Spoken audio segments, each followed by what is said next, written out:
ආයුබෝවන්. අද මම ඔයගලන්ට කියලා දෙන්න හදන්නේ කපුරු ගැන. කපුරු හිටවන්න නෙමෙයි. නමුත් මේ වගේ කපුරු පැලයක් ඔක බෙලඳ පොලෙන් ගේනවනේ. ගෙනාම ඔයගොල්ලෝ කියන එක මැසිවිල්ලක් තමයි. අනේ මේක හරියන්නේ නැහැ. මේක මැරෙනවා එහෙම කියලා. මම ඒකට අද නිදර්ශනක් එක්ක තමයි මේ කතා කරන්නේ. මේ වර්ගයත් එහෙමයි. මේකත් කපුරු වර්ගයක්. මේ තියෙන්නේ කපුරු වර්ගය. මේ කොයි එක වුණත් වර්ගයේ පාට වෙනස් වුණාට එකම වර්ගයේ කපුරු. නමුත් පාට වෙනස් වෙනවා. දැන් ඔයගොල්ලෝ කඩෙන් ගෙනාවම කියනවනේ. කොහෙන්වත් තැනකින් ගෙනාව තනිය වායි අපි මල් ගන්නෙ නෑ මේ කපුරු මෙහෙම මැරෙනවා එහෙම කියලා. මේකට එක දෙයක් තියෙනවා. මමත් අත්හදා බලලා තමයි ඔයගොල්ලන්ට කියන්නේ. නිකන් කියන්නේ මමත් කලින් ගෙනාවා මැරුණා.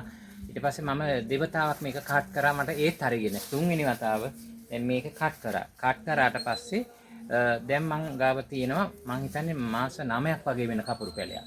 ඒ කියන්නේ ගෙනල්ලා මලුත් ඉවර වෙලා ඊට පස්සේ හැබැයි මට ඒක කපන ටිකක් කට් කරන්න ප්‍රමාද වුණා. මම ඔයගලන්ට ඒක පෙන්නන්න. මෙන්න බලන්න. මේ තියෙන්නේ ආපහු මල් ඇවිල්ලා. මෙන්න හිතන්නවත් බෑ කිසි කෙනෙකුට. දැන් මේක හැබැයි මේක කපුරු වගාව කරන අය හොඳට දන්නවා. නමුත් කපුරු වගාව කරන අය මම හිතන්නේ කට් කරනවා කියලා. ඒගොල්ලෝ කෙලින්ම මල සහ පැලි බිකුනේ.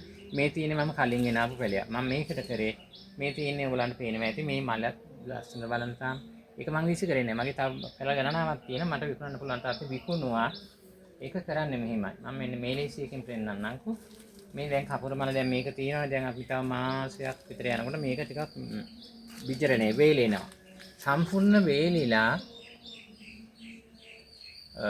මල වැටෙනකන් ඉන්න එපා. වේලුණාට පස්සේ මෙන්න මේ තැන් තියෙන්නේ. මේ තැන් වලින් මෙතනින් කපනව නෙමෙයි මල මෙන්න මෙතන මේ රිකිල්ල ළඟ මෙහෙම කට් කරන්න. මේකෙත් මේ රිකිල්ල ළඟින් කට් කරන්න ඕනේ. මේ හැම එකම එහෙම රිකිල්ල ළඟින් කට් කරලා මේකට මොනවා හරි පෝර වර්ගයක් පාවිච්චි කරන්නම වෙනවා රසායනික පෝර. මට ඒක දැන් මේකේ මම එහෙම කියන්නේ මෙන්න මේවා දාන්න කියලා ඔයගොල්ලෝ දන්නවනේ. උත්තේජනය කරන මේ රසායනික පෝර වර්ග තියෙනවනේ. කොම්පෝස්ට් දැම්මොත් මේක හරියනවා කියලා මම ඒක කියන්නේ. මේක මල් උත්තේජනික පෝර වර්ග තියෙනවා වෙළඳ පොලේ. ඒකෙන් ටිකක් භාවිතා කරලා පොඩ්ඩක් පසබුරුල් කරලා වතුර දාලා මේක හෙවණක තියන්න ඕන. හෙවණක තියන්න කියන්නේ අර ගහ කප්පාදු කරලා හෙවණක සතියක් වගේ තියලා මේක ආයෙ ආපහු අවුවට දාන්න පුළුවන්. ඒ අවුවට දැම්මට පස්සේ අපි හිතාගන්නේ නැති විදියට හැබැයි කපලා නිකන් තියන්න එපා. උත්තේජන පොරක් දාන්න වෙනවා. තිබ්බට පස්සේ මේ වගේ ලස්සන මේ වගේ රිකිලි දාලා කපපු තැන් වලින් මේ වගේ ආපහු දැම්මලම මේ පැලේ තව මල් ගණනාවක් තියෙනවා මේ තව කිපිගෙන එනවා. එහෙම එනවා. ඒක නිසා කාට කවදාවත් කපුරු පැලයක් ගෙනල්ලා මේක හරියන්නේ නැහැ කියලා විජරණය මේකෙන් තිබිලා විසි කරන්න එපා. මේ පැලෙත් හොඳට හදාගන්න පුළුවන්. එකම ක්‍රමයේ තියෙන්නේ හැබැයි අර කප්පාදු කිරෙල්ල කරන්න ඕනේ. මල වේලිලා ගියාට පස්සේ නෙමෙයි. සම්පූර්ණයෙන් සාමාන්‍ය මල වේලිලා සතියක් දෙකක් යනකොට අපි ඒක කප්පාදු කරනවා. කප්පාදු කරලා අර විදියට රසායන පොරේ උත්තේජන පොරයක් දාලා ඒක පොඩ්ඩක් හෙවණක තියන්න. ඊට පස්සේ ඒක හොඳට මල් ඉන්න ගන්නවා. ඒකට ඔයගලන්ට තේවි අපරාධිනේ අපි කපුරු ගෙනල්ලා වීසි කරේ කියලා. මම ඒක හැද මම ඔයගලන්ට මේ පාඩම කියලා දෙන්නේ. එහෙම කරන්න එපා මේක ඉගෙන ගන්න.